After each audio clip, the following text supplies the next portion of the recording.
Hey kids, we are reading chapter 2 of Among the Impostors by Margaret Peterson Haddix. And in the last chapter, we learned that Luke was sent off to the Hendrick School for Boys, which is a boarding school, because he has a new identity and his new name is Lee Grant.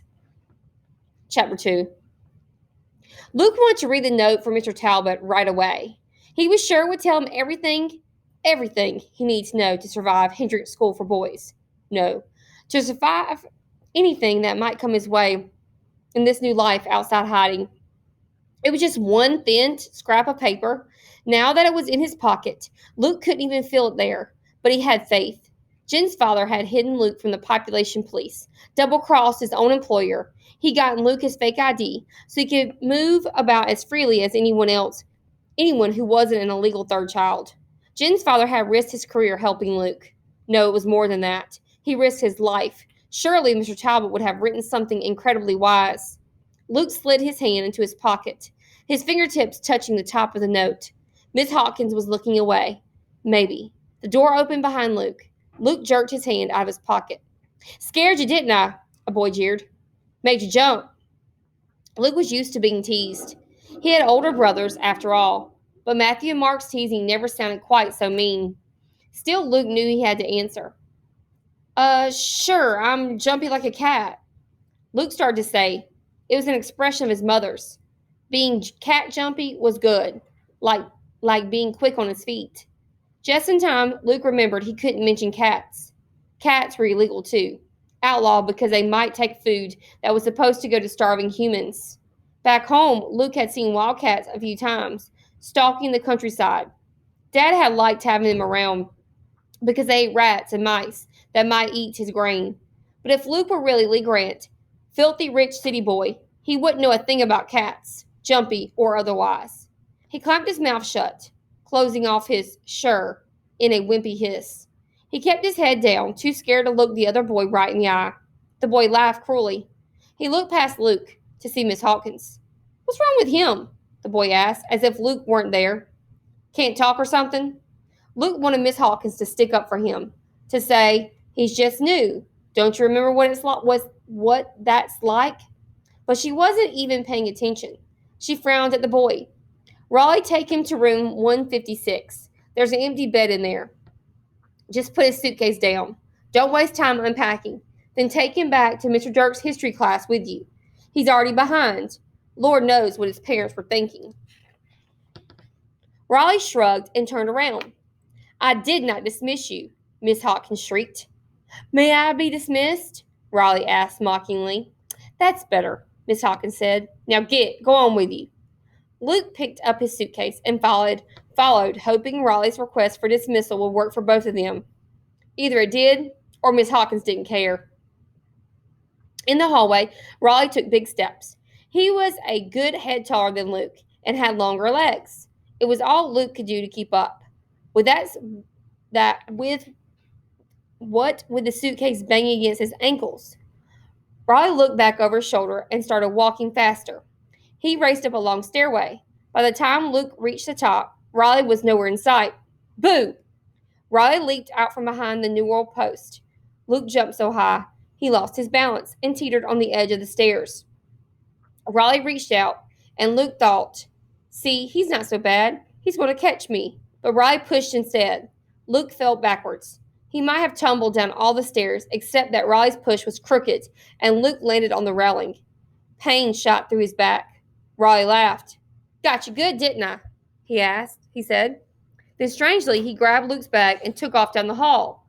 Luke was afraid he was stealing it. He galloped after Raleigh. Raleigh screamed with laughter. This was not what Luke had expected. Raleigh dodged around a corner, and Luke followed him. Raleigh discovered a secret about Luke's bag that Luke had missed. It was on wheels, so Raleigh could run at full speed with the bag rolling behind him. He careened this way and that, the bag zigzagging from side to side. Luke got close enough to tackle it if he wanted, but he hesitated. If the bag had been full of his own clothes, all the hand-me-down jeans and flannel shirts he'd gotten after Matthew and Mark outgrew them, he would have leaped. But the bag held barren clothes, stiff shirts, and shiny pants that were supposed to make him look like Lee Grant instead of Luke Gardner. He couldn't risk ruining them. He focused on Raleigh instead. Instinctively, Luke dove over the bag to catch Raleigh's legs. It was like playing football. Raleigh fell to the ground with a crash. Just what is the meaning of this? A man's voice boomed up above them. Raleigh was instantly on his feet. He attacked me, sir, Raleigh said. I was showing the new boy his room, and he attacked me. Luke opened his mouth to protest, but nothing came out. He learned that from Matthew and Mark, don't tattle. The man looked dismissively from Raleigh to Luke. What is your name, young man? Luke froze. He had to stop himself from saying his real name automatically. Then he had a split second of fearing he wouldn't be able to remember the name he was supposed to use. Was he taking too long? The man's glare intensified. Lee Grant. Luke finally stammered. Well, Mr. Grant, the man snapped, this is a fine way to begin your academic career at Hendrix. You and Mr. Sturgeon each have 2 demerits for this disgraceful display. You may report to my room after the final bell to do your time. But, sir, I told you, Raleigh protested. He attacked me. Very well, Mr. Sturgeon. Make that 3 demerits for each of you. But Raleigh was undeterred. 4. Raleigh was going to complain again.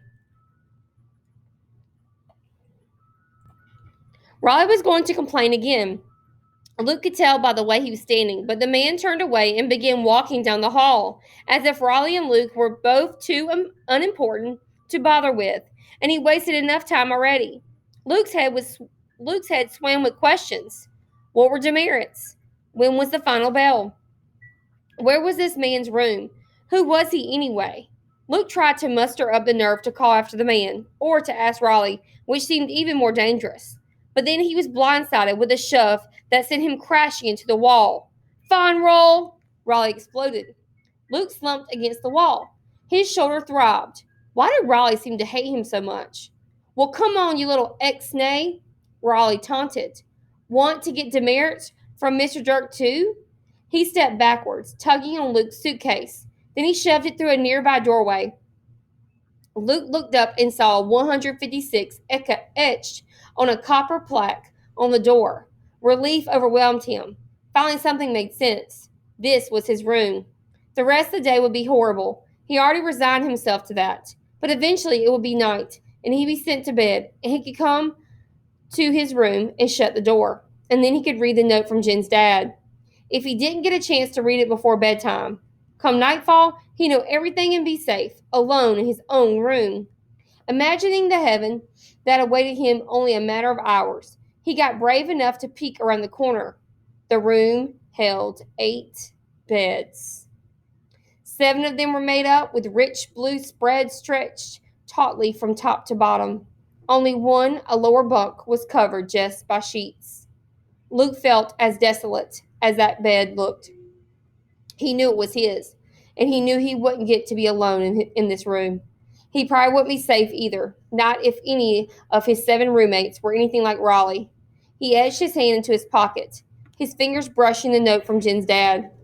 What if he just pulled it out and read it now, right in front of Raleigh? He didn't dare. The way the last 10 minutes had gone, Raleigh would probably rip the note to shreds before Luke even had it completely out of his pocket, and Jen's dad had acted like it was a secret. If Miss Hawkins wasn't supposed to see it, there was no way Raleigh could be trusted. Raleigh hit Luke on the shoulder. Tag, you're it, he hollered, and took off running, panicked. Luke chased after him. Oh, Luke's not having a very good first day at Hendrix School for Boys, is he?